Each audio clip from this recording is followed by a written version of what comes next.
मज़मून physics class 10 बाब 15 सबक 18 हज़र्ट्स of electricity. अस्सलाम वालेकुम प्यारा बारो सिंध ऑनलाइन स्कूल में भलीकार आऊं आहियां सनाउल्ला महर। हिन वीडियो में जेको असां अॼु मौज़ू पढ़ंदासीं उहो आहे बिजलीअ जा ख़तरा यानी हज़र्ट्स ऑफ इलेक्ट्रिसिटी। प्यारा बारो हिन मौज़ूअ खे पढ़ण खां पहिरीं असीं हिन मौज़ूअ जा सिख्या जा मक़सद सम्झंदासीं, जंहिंजी पहिरीं पार्ट में चवे थो understand the meaning of hazards of electricity यानी बिजलीअ जे ख़तरनि जी माना खे सम्झणु। ॿी पार्ट में चवे थो identify the dangers caused by damaged insulation, overheating of cables and damp conditions यानी ख़राब इंसुलेशन, तार जे वधीक गरम थियण ऐं घिम वारनि हालतनि जे ख़तरनि खे सुञाणणु। Why we study this? ये असां छो था पढ़ूं? हिन जे लाइ चवे थो by studying this topic we will understand the risks associated with electricity and how electric shocks and fires occur. This knowledge helps us use electrical appliances safely and avoid incidents in daily life. It protects human life and property by promoting safety, awareness and responsible behavior. It also builds a strong foundation for further studies in electricity and electronics. यानी ही मौज़ू पढ़ण सां असां बिजलीअ सां लाॻापियल ख़तरनि ऐं बिजलीअ जा झटका लॻण या बाहि लॻण जे अमल खे सम्झी सघंदासीं।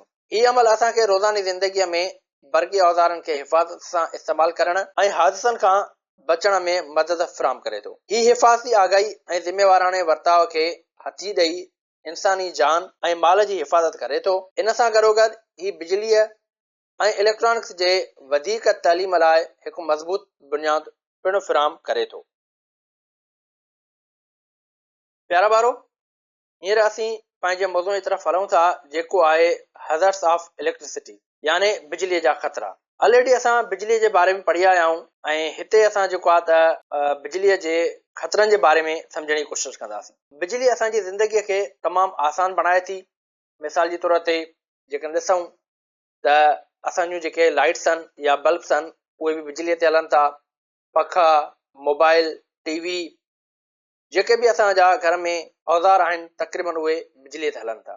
सभु कुझु बिजलीअ सां हलंदो आहे, पर छा तव्हां कॾहिं सोचियो आहे त छा बिजली ख़तरनाक बि थी सघे थी? बिल्कुलु, बिजली ख़तरनाक बि थी सघे थी, पर बिजलीअ जा फ़ाइदा बि आहिनि। पर जेकॾहिं एहतियात सां असां बिजलीअ खे इस्तेमालु न कयोसीं त उहा बिजली असांजे लाइ ख़तरनाक बि थी सघे थी। अहिड़े नमूने सां प्यारा ॿारो, हिते असां हाणे सम्झंदासीं व्हाट आर हज़र्ट्स ऑफ इलेक्ट्रिसिटी यानी बिजलीअ जा ख़तरा छा आहिनि। अगरि जेकॾहिं हिन जी डेफिनेशन खे असां ॾिसूं त हिन जे लाइ चवे थो hazards of electricity are the dangers और risks that occur when electricity is not used safely। जीअं मां तव्हांखे ॿुधायुमि त बिजलीअ जा ख़तरा उहे ख़तरा आहिनि जेके तॾहिं पैदा थींदा आहिनि जॾहिं बिजलीअ खे हिफ़ाज़त सां इस्तेमालु न कयो वञे। जेकॾहिं असां बिजलीअ खे हिफ़ाज़त सां इस्तेमालु न कंदासीं त असांखे बिजली फ़ाइदे जी जॻह ते नुक़सानु पहुचाईंदी। हाणे बिजलीअ जा जेके असांजा मुख्य ख़तरा आहिनि उहे कहिड़ा कहिड़ा आहिनि? द मेन इलेक्ट्रिकल हज़र्ट्स आर, इन में असांजा कुझु ख़तरा अची सघनि था जेके तमामु मतिलबु वधीक आहिनि। ठीकु आहे, हूअं त बिजली असांजे लाइ जेको आहे फ़ाइदेमंद सां गॾोगॾु नुक़सानकार बि आहे, पर हिते जेके असां ख़तरा मेंशन कयूं था उहे यानी पहिरियों ख़तरो जेको बिजलीअ जो आहे उहो आहे इलेक्ट्रिक शॉक यानी बरक़ी झटको ॾींदी असांखे बिजली। उन खां पोइ बिजलीअ सां जेको आहे त बाहि बि लॻी सघंदी आहे ऐं उन खां बाद में टियों जेको ख़तरो आहे उहो आहे आर्क फ्लैशेस यानी बरक़ी शोला। ठीकु आहे, अक्सर तव्हां ॾिठो हूंदो त ऊन्हारे में ख़ासि करे राति जो ट्रांसफार्मर जॾहिं असांजा सड़ंदा आहिनि त उन मां शोला निकिरंदा आहिनि। हाणे इहो जेको शोलो आहे इन खे असां चवंदासीं आर्क फ्लैशेस। ही हुया कुझु असांजा जेको आहे त इलेक्ट्रिसिटी जा ख़तरा जेके असां हिते डिस्कस कयासीं। ठीकु आहे, हाणे इन्हनि ख़तरनि खे असां वधीक डिस्कस कंदासीं नेक्स्ट स्लाइड्स में वन बाय वन। ठीकु आहे, सो प्यारा ॿारो, हींअर असीं हलूं था हज़र्ट्स ऑफ इलेक्ट्रिसिटी जे उन मेन शयुनि जे तरफ़ जंहिंमें असां सभ खां पहिरीं डिस्कस कईसीं इलेक्ट्रिक शॉक खे, जंहिंखे असां सिंधीअ में बरक़ी झटको बि चऊं था। अगरि जेकॾहिं हिन जी डेफिनेशन खे असां ॾिसूं त हिन जी डेफिनेशन में चवे थो an electric shock occurs when electric current passes through the human body। चवे थो त बरक़ी झटको तॾहिं लॻे थो जॾहिं बरक़ी वहिकिरो यानी करंट इंसान जे जिस्म मां गुज़रे थो। अक्सर जेको आहे त तव्हां इन शइ जो एक्सपीरियंस कयो हूंदो त कॾहिं कॾहिं असांजी का शइ अर्थ हूंदी आहे ऐं असां हुनखे हथु लाहींदा आहियूं त उहो औज़ार असांखे पकड़ींदो आहे, असांखे झटको ॾींदो आहे ऐं उन झटके सां कॾहिं कॾहिं असां खां रड़ बि निकिरी वेंदी आहे। इन जो मतिलबु छा आहे त उन में ईअं हूंदो आहे त असांजो जेको जिस्म आहे उहो गुड कंडक्टर आहे। पोइ जॾहिं असां उन औज़ार खे पकड़ींदा आहियूं त उन में ऑलरेडी करंट मौजूदु हूंदो आहे। पोइ छा थींदो आहे त उहो करंट असांजे जिस्म मां गुज़री करे ज़मीनी तरफ़ वञण जी कोशिशि कंदो आहे। छाजे करे त असांजो जिस्म गुड कंडक्टर आहे। ठीकु आहे। इन मां जेको आहे त बिजली पास थी सघे थी। जॾहिं उहा बिजली असांजे जिस्म मां पास थींदी आहे यानी असां जेको आहे त हिकिड़े मीडियम जो असांजो जेको जिस्म आहे एज़ अ मीडियम जेको आहे त बिहेव कंदो आहे त पोइ असांखे जेको आहे त हिकिड़ो झटको लॻंदो आहे। हाणे असां अचूं त चवे थो त हाउ डज़ इलेक्ट्रिक शॉक हैपन, यानी बिजलीअ जो झटको कीअं लॻंदो आहे। जीअं त ऑलरेडी मां तव्हांखे सम्झायो आहे त इन जे लाइ चवे थो वेन अ पर्सन टचिस, हाणे माण्हू कंहिंखे टच कंदो, हिननि टिनि वायर्स मां both live and neutral wire, कंहिं बि ॿिनि वायरनि खे टच करे, या त लाइव खे या जेको आहे त न्यूट्रल खे।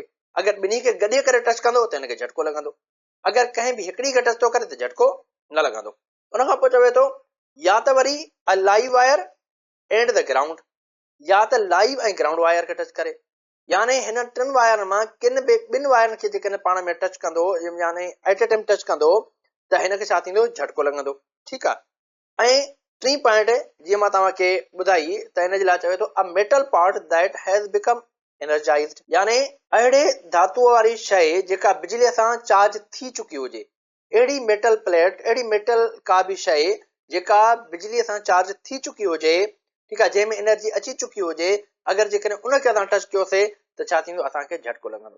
अक्सर घर में जॾहिं ॿार वॉशिंग मशीन में कपिड़ा जेका धोईंदा आहिनि, जेकॾहिं असांजी वॉशिंग मशीन जी बॉडी मेटल जी हूंदी आहे ऐं उहा जेकॾहिं अर्थ थी वेंदी आहे त पोइ ॿारनि खे झटको लॻंदो आहे। ठीकु आहे। अगरि जेकॾहिं मेटल जी बॉडी न हूंदी ऐं बॉडी असांजी जेको आहे त रबड़ जी आहे, प्लास्टिक जी आहे, यानी नॉन मेटालिक जेकॾहिं बॉडी आहे वॉशिंग मशीन जी, त असांखे झटको न लॻंदो आहे। ठीकु आहे। त हिन जो चवण जो मतिलबु इहो आहे त कंहिं बि मेटल, काई बि मेटालिक प्लेट हुजे या को धातु हुजे, जॾहिं बिजली उन सां लॻंदी त हू चार्ज थी वेंदो ऐं उन चार्ज थियल शइ खे जॾहिं असां टच कंदासीं त असांखे छा थींदो, झटको लॻंदो। इहो छाजे करे थो झटको लॻे त इंसान जो जेको जिस्म आहे उहो बिजली गुज़ारण जी सलाहियत रखे थो, तंहिं करे करंट जिस्म मां गुज़री सघे थो। ठीकु आहे। उन खां पोइ हाणे ॿी पॉइंट जे तरफ़ जेकॾहिं हलूं असां त इन लाइ चवे थो the severity of electric shock depends on, यानी बरक़ी झटके जी जेका शिदत आहे उहा कहिड़ियुनि शयुनि ते दारोमदार रखे थी, उनजो दारोमदार कहिड़ी शइ ते आहे। ठीकु आहे। हाणे जेकॾहिं असां पहिरीं ॻाल्हि कयूं प्यारा ॿारो त इलेक्ट्रिक शॉक आहे उहो डिपेंड करे थो जेको आहे path of current through the body, यानी करंट जिस्म मां करंट जो रस्तो। हाणे जिस्म मां करंट जो रस्तो कीअं थियो, करंट जिस्म जे कहिड़े हिसे मां गुज़रे थो। ठीकु आहे। मिसाल जे तौर ते त दिलि मां गुज़रणु वधीक ख़तरनाक आहे। अगरि जेकॾहिं कंहिं ॿिए कंहिं जिस्म जे पार्ट मां गुज़रे थो त उते घटि जेको आहे त ख़तरनाक थींदो। ठीकु आहे। त अहिड़े नमूने सां त सभ खां पहिरीं जेको आहे त असां ॾिसंदासीं त करंट जी जेका पाथ आहे उहा बॉडीअ जे कहिड़े हिसे खां आहे। ठीकु आहे। कहिड़े हिसे खां बॉडीअ जे खां उहो गुज़रे थो। उन खां बाद में ॿी जेका पॉइंट आहे प्यारा ॿारो, उहा आहे वरी अमाउंट ऑफ करंट, यानी करंट जो मिक़दार, त जिस्म मां केतिरो करंट गुज़री रहियो आहे। थोरो करंट आहे त थोरो झटको लॻंदो ऐं नुक़सानु थोरो थींदो। अगरि जेकॾहिं असां कंहिं हेवी लोड में पंहिंजो हथु विधोसीं, मिसाल जे तौर ते 11,000 जी जेकॾहिं बिजली आहे उहा, या मेन असांजी सप्लाई वारी लाइन आहे, उन में जेकॾहिं असां हथु विधोसीं त असांखे वधीक झटको लॻंदो ऐं थी सघे थो असांजी डेथ बि थी सघे थी। ठीकु आहे। त उन खां बाद में थर्ड पॉइंट जी तरफ़ हलंदासीं जेकॾहिं त उनजे लाइ चयो थो टाइम ऑफ एक्सपोजर, यानी असां उन करंट सां केतिरे वक़्त जे लाइ राब्ते में आहियूं। ठीकु आहे। त उन जॾहिं असां कंहिं तार में हथु विधोसीं त उन करंट सां असांजो राब्तो केतिरी देरि ताईं आहे, जिस्म केतिरी देरि ताईं या जिस्म मां केतिरी देरि ताईं उहो करंट गुज़रे थो। अगरि थोरी देरि ताईं गुज़रंदो त थी सघे थो असांखे घटि नुक़सानु पहुचे।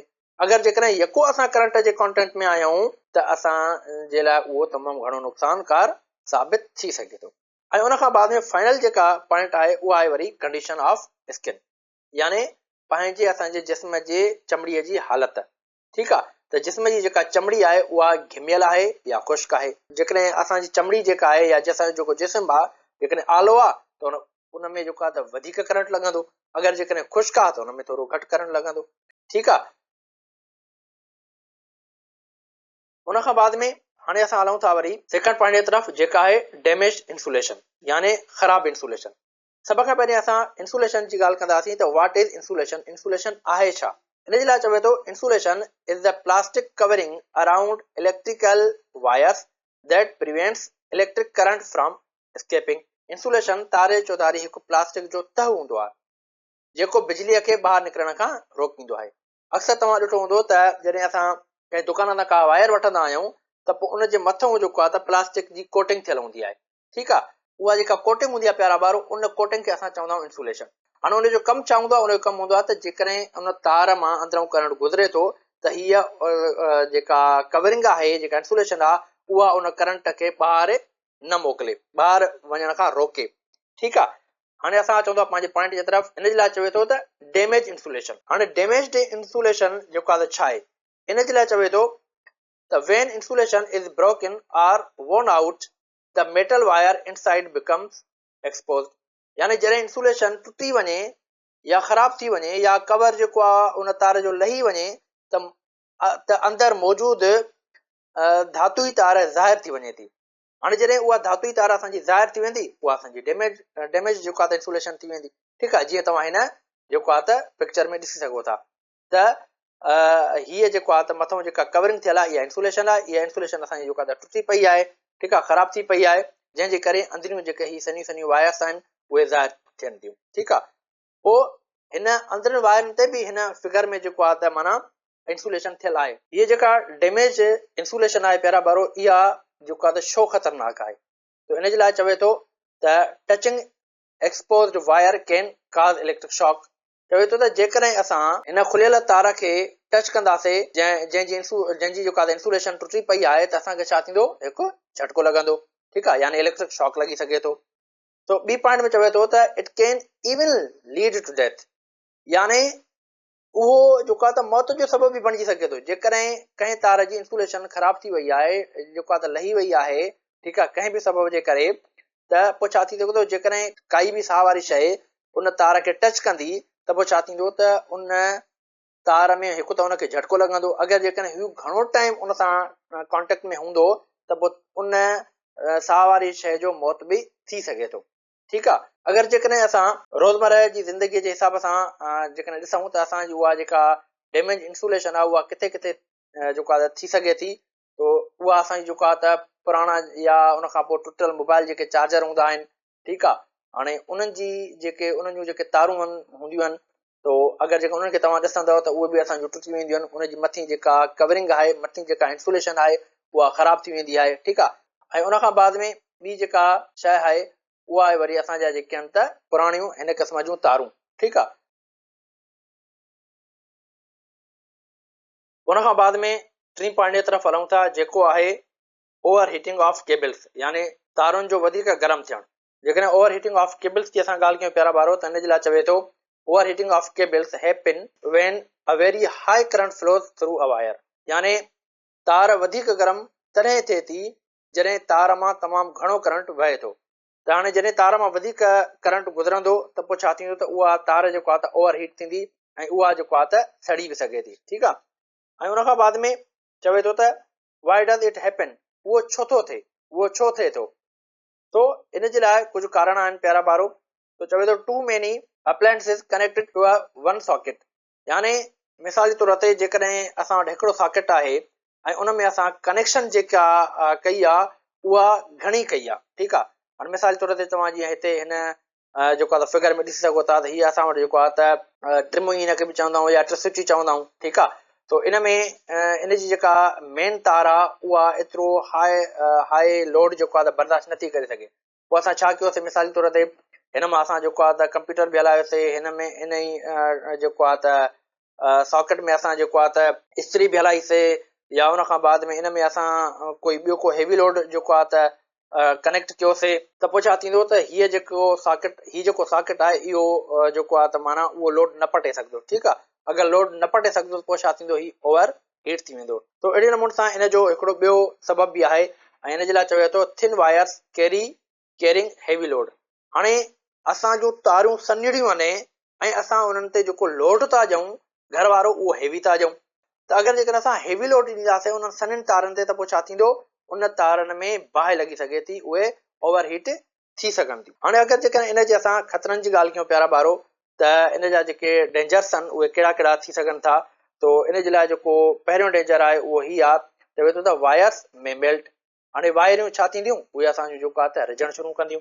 उन खां पोइ ॿियो चवे थो त असांजी उन वायर्स में जेको आहे त बाहि बि लॻी सघे थी। इन्हनि जे असां हिफ़ाज़ती शयुनि जी ॻाल्हि कयूं या इन जे एहतियात जी ॻाल्हि कयूं त असां इन्हनि खां कहिड़े नमूने सां बची सघूं था। तो इन जे लाइ चवे थो त यूज़ प्रॉपर रेटेड वायर, यानी सही मोट वारी तार इस्तेमालु कजे। जेकॾहिं मिसाल तौर ते असांखे एसी हलाइणी आहे त असां दुकान ताईं उन गेज वारी तार जेका था वठूं, या असांखे जेकॾहिं इस्त्री हलाइणी आहे त इस्त्री हलाइण जे हिसाब सां असां दुकान तां उन गेज जी तार वठूं। ठीकु आहे। हाणे मिसाल तौर ते असां वठूं जेका त बल्ब वारी तार ऐं उन ते लोड वरी असां जेको आहे त माना इस्त्री वारो ॾियूं, त छा थींदो त उहा तार जेको आहे त मेल्ट थी वेंदी उहा, ऐं उन तार में जेको आहे त बाहि लॻण जा चांसिस वधी सघनि था। ठीकु आहे। ऐं उन खां बाद में ॿियो जेको एहतियात आहे उहो इहो असांखे करणु घुरिजे त अवॉइड ओवरलोडिंग सॉकेट्स, यानी कंहिं बि सॉकेट ते असां ओवरलोड न कयूं। ठीकु आहे। जीअं असांजा जेके स्विच आहिनि त उन्हनि स्विचनि ते असां ओवरलोड न ॾियूं। हाणे जॾहिं असां ओवरलोड न ॾींदासीं पोइ छा थींदो त पोइ असांजो उहो जेको स्विच आहे उहो सही तरीक़े सां, या उहा जेका तार आहे उहा जेको असांजो सॉकेट आहे उहो सही तरीक़े सां कमु करे सघंदो। ठीकु आहे। फाइनल जेका असांजी पॉइंट आहे प्यारा ॿारो, जंहिंखे असां हिते डिस्कस कंदासीं, उहा आहे वरी डम्प कंडीशन्स। ठीकु आहे, यानी घिमियल हालतूं। हाणे अगरि जेकॾहिं असां डम्प कंडीशन्स जी ॻाल्हि कयूं त इन जे लाइ चवे थो डम्प कंडीशन्स मीन वेट और मॉइस्ट सराउंडिंग्स। चवे थो त उहे जॻहियूं जिते पाणी या घिम मौजूदु हुजे। हाणे इन्हनि जॻहियुनि ते बि जेको आहे त असांखे बिजलीअ जा ख़तरा, असांजे लाइ बिजलीअ जा ख़तरा जेको आहे त वधी सघनि था। ठीकु आहे। हाणे उहे जॻहियूं असांजूं कहिड़ियूं कहिड़ियूं थी सघनि थियूं जिते असां वटि पाणी या घिम आहे। पहिरीं आहे असां वटि बाथरूम्स। हाणे ॿी पॉइंट आहे वरी असां वटि जेको आहे त किचन्स। ऐं टियूं जेके जॻहियूं आहिनि असांजूं उहे वरी असांजा जेके आला फर्श आहिनि। हाणे मेन घर में जेके यूज़ थींदड़ शयूं आहिनि जंहिंमें घिम वधीक हूंदी आहे उहे असांजूं ही टे शयूं आहिनि, हिकु बाथरूम, ॿियो किचन, टियों आला फर्श। हाणे जेकॾहिं मिसाल जे तौर ते हाणे असां जेकॾहिं इन्हनि शयुनि जे ख़तरनि जी ॻाल्हि कयूं त इहे असांजे लाइ कहिड़े हिसाब सां जेको आहे त माना ख़तरनाक थी सघनि था। तो इन जे लाइ चवे थो त वाटर कंडक्ट्स इलेक्ट्रिसिटी। हाणे वाटर छा कंदो, वाटर जेको आहे त गुड कंडक्टर आहे इलेक्ट्रिसिटी जो। त जॾहिं बि असां कंहिं बि बाथरूम में आहियूं या किचन में आहियूं या जेको आहे त आले कंहिं फर्श ते बीठा आहियूं। ठीकु आहे। अगरि जेकॾहिं असांजी काई बि कोई बि कंहिं बि स्विच में का शॉर्ट सर्किट थियल आहे या कोई बि मसइलो आहे, जेकॾहिं असां हुनखे टच कंदासीं त छा थींदो, असांखे झटको लॻंदो। असांजे लाइ उहा इलेक्ट्रिसिटी जेका आहे ख़तरनाक थी सघे थी। ऐं ॿी जेका पॉइंट आहे प्यारा ॿार, उहा आहे त wet skin allows more current to pass. त असां आले या घिमियल हथ सां कोई बि इलेक्ट्रिसिटी वारो कमु न कयूं, कोई बि स्विच जेको आहे त न विझूं। ठीकु आहे। या को स्विच ॿाहिरि न कढूं या बटण ऑन ऑफ न कयूं। ठीकु आहे। अगरि जेकॾहिं इहा शइ कंदासीं त छा थींदो, आले हथ जे करे बिजली यकदमि असांखे जेको आहे त झटको ॾींदी। ठीकु आहे। हाणे इहे जेके कंडीशन्स आहिनि प्यारा ॿारो, त इन्हनि में जेको आहे त हाई रिस्क आहे असांखे जेको आहे इलेक्ट्रिक शॉक लॻण जी। तॾहिं जेको आहे त चवे थो हाई रिस्क ऑफ इलेक्ट्रोकेशन इन डम्प प्लेसिस। हाणे इन्हनि जा जेके असां एग्ज़ाम्पल ॾिसूं, मिसाल जे तौर ते त हाणे गुसलखाने में या जेको आहे त बाथरूम में जेकॾहिं असांजा हथ आला आहिनि ऐं हथ सां जेकॾहिं असां कंहिं स्विच खे जेको आहे त टच कयूं था त असांजो जिस्म या असांजा हथ जेकॾहिं आला आहिनि त स्विच खे टच करण सां असांखे करंट वठी सघे थो।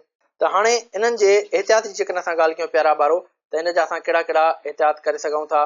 तो इन जे लाइ चवे थो त never touch electrical appliances with wet hands, यानी आलनि हथनि सां कंहिं बि इलेक्ट्रिकल औज़ार खे तव्हांखे टच न आहे करणो।